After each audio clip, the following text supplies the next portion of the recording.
Hello, it's Michelle from Goodness Reef, and today we're going to be making Mr. and Mrs. wedding hoop. So these are a few things that I'm going to be using. Some artificial peony with a little bit of hydrangea, also artificial, and some artificial eucalyptus leaves. I've got some burlap and lace ribbon.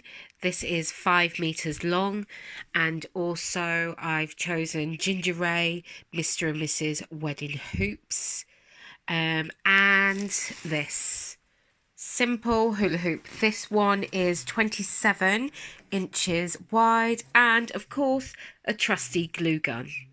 So the next stage is to use the burlap and lace. It's quite a nice one. Like I said, for a hoop this size, 27 inches, you would need at least 5 meters of burlap and lace.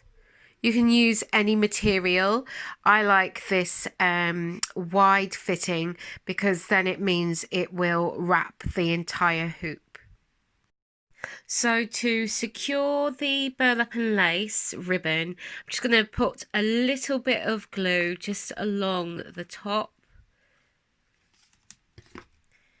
securing the lace, and then I'm simply going to wrap it all the way round. Okay, so I've made a start. As you can see, the lace needs to be pulled quite tight and to wrap around, and so that it's all evenly spaced.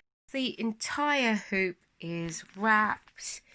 Then you just need a little bit more of the glue just to secure the ribbon in place. You do have to be really careful because these glue guns get really hot and you can get some really nasty blisters.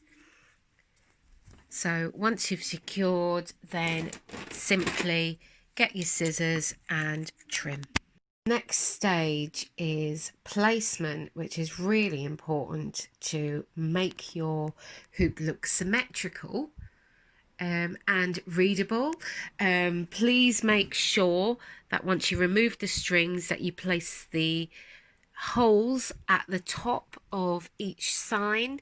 We're going to start off by securing the Mr. sign to the hoop just where we have made that secure ending with the burlap and lace wrap. So all we're going to do is apply a little bit of glue here and then get some string to secure it in place. So it's really important that the sizes and the proportions that you use are correct. Okay, so here are the Mr. and Mrs. hoops secured within the main central hoop. We've got it secured by a bit of string and some hot glue here. For the overlap, just a spot of glue, just where each meets the overlap, and again some bit of string on there. Okay, so I have made a start with some artificial peony and some dahlia, all in a lilac colour. And I'm now just going to make a start on the central part, just adding some more flowers and greenery as I go along. From here on out, it's all about just matching your colours and styles. This one was a lilac feel, so I've added a little champagne peony just to lift the colour a little. I'm going to be adding some greenery so that it fills up where the holes are for the individual hangers. And so the final products. Just move over a little so you can see. Just added the eucalyptus. And see these colours go beautifully together. No, you're not going crazy. I did start off with pink. And then I remembered that I already halfway started one. And so the finished product you're looking here is the lilac version. And so there you have it. DIY Brides 101 Mr. and Mrs. Wedding Hoop.